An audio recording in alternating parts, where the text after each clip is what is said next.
What it is, homies, Mick Flubberpants all back in this hizzy. Back at you again with another episode of, well, I haven't given this series a title yet. Mick Handy Pants, Mick Construction Pants, I don't know. The last video was me fixing my Xbox 360. This video is completely different, you see. The spouse and I have been sharing our bed with our son since we moved into this new place, and I'm getting sick of it. He's getting bigger, and we're running out of room. Now, he has a mattress, but we haven't had a bed frame for him in a while because we had to get rid of an old one that we had. I'm going to build him a new one. Now, you might be wondering, why not just buy him one?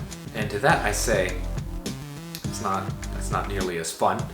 And some bed frames are a little bit too expensive, so I'm saving some money by building it myself.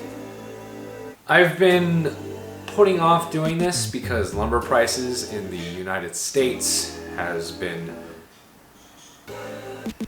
exponentially more expensive lately. However, someone in our apartment complex threw out their bed frame. Now, I couldn't use the sides of it because they're too big and they're lined with steel, and I have no way to cut the steel or anything like that. But I was able to steal the slats, so that actually reduced the amount of lumber I need by like 60%. No, even more like 70, because I had the original footage I would need to build slats, and the frame would have been like 80 feet, but just now I don't need the slat. Alrighty, the first step was measuring the length and the width of the mattress that I'd be using. Thankfully, I had some assistance from my very adorable assistants over here. Once I got the measurement, I decided to take the time to make a very professional looking diagram that I took with me to the Home Depot. I decided that I would have the lumber cut there because I didn't have a ton of space in my car to bring full-size pieces of lumber home. I said my car, when it was really my mom's car.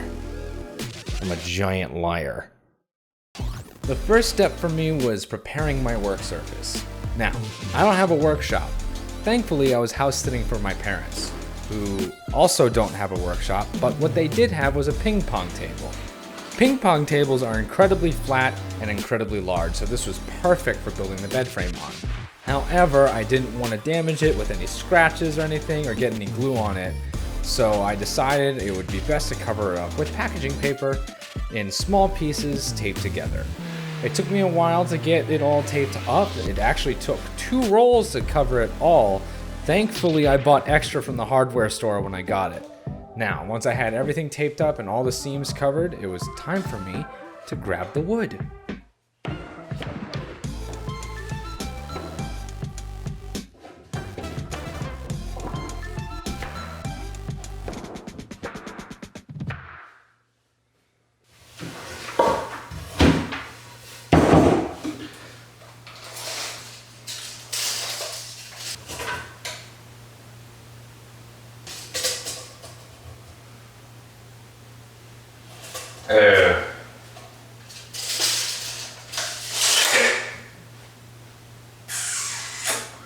That's right.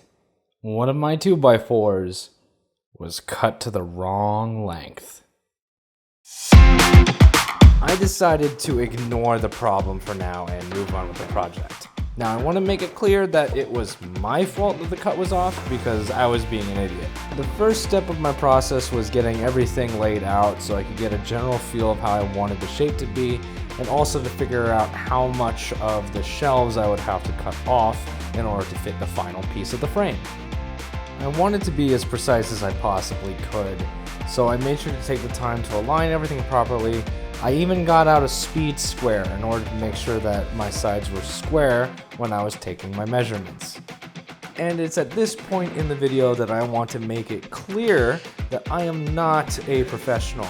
I am as amateur as it gets. I started this series because every YouTuber who does any kind of making or crafting or whatever is like, oh, this this stuff's easy. Anybody can do it. You can do it too. And so I wanted to find out. So if you wish to join me on this journey of self-discovery, please like the video, hit the subscribe button, and punch the bell icon. I wanted to take advantage of the fact that I spent all this time squaring up this side of the bed frame, so I went ahead and drilled some pilot holes. Then I took a larger drill bit and drilled halfway down through the same holes so that I could countersink the screws below the surface of the wood. And then I went ahead and screwed all these pieces together.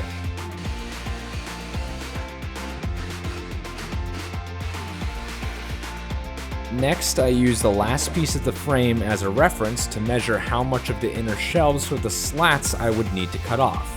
Once I marked how much I would cut off, I wrapped the end in painter's tape and cut off the tip with a circular saw.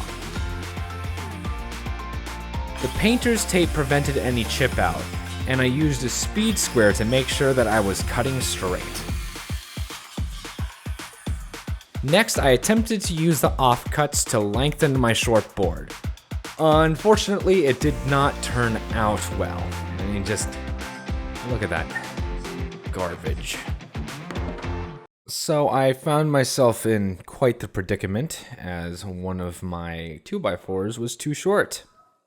I really didn't want to have to go back to Home Depot, as I didn't have a way to get there.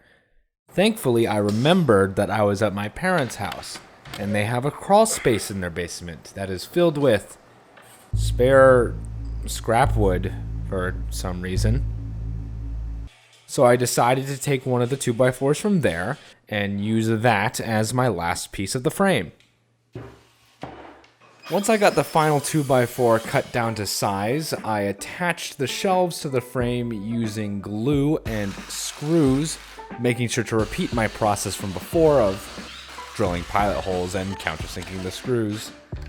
And then once all of that was put together, I attached the final piece of the frame. Once again, using countersunk screws. This was all to keep it consistent, you see, and have it look nice. With the foundation of the bed frame assembled, I gathered up all the slats that I found, measured out how long I needed them to be, detached them from each other, and cut them down to size. I attached the slats to the base, once again using countersunk screws. I also made sure to use a piece of 2x4 as a spacer to space out the slats as evenly as I possibly could.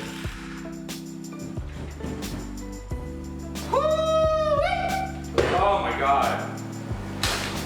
Oh, done. Well, actually, I wasn't quite done. I decided to add a few finishing touches. You see, I wanted to fill every hole. I glued offcuts of a dowel into the holes in the slats and cut them as flush as possible with a Japanese-style pull saw.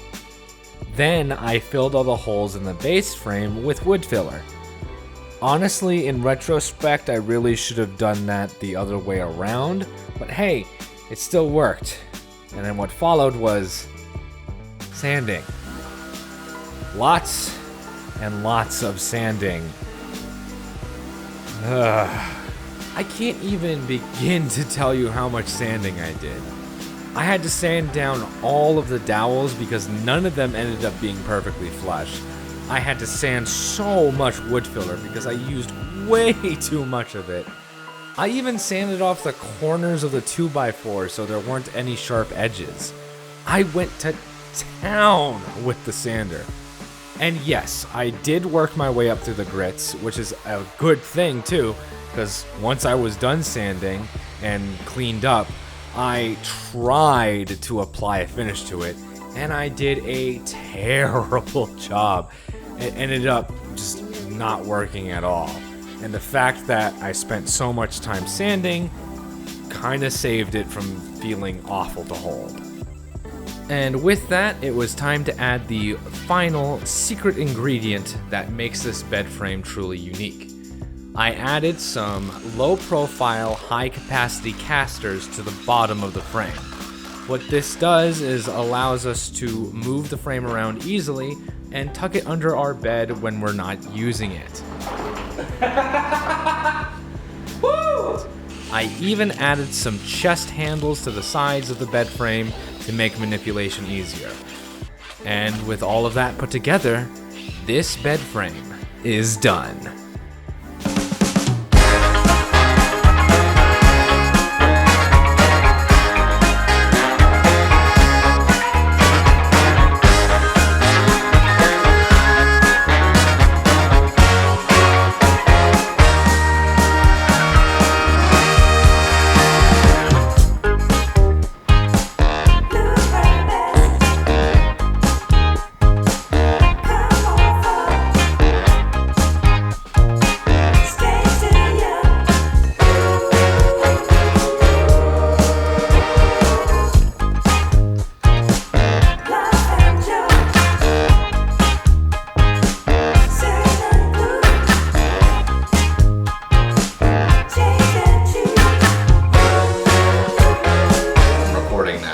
Fuck. 6:09. Nice.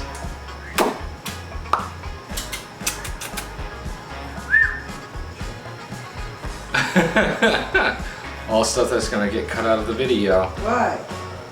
Cause it's not good content. Pussy!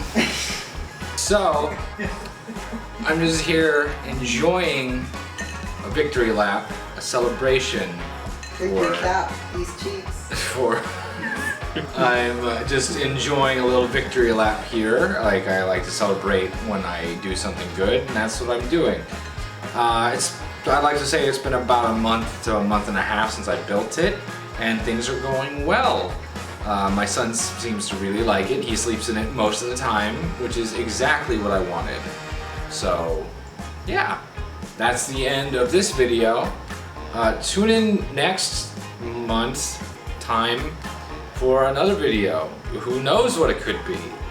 I certainly don't know. I don't know at all. I have no idea what I'm fucking doing. Next month time. See you then, everybody. That's what it was, homies! Men threw her pants out of the hizzy! And we did it. That was good. I love you so much. Yeah, I love you.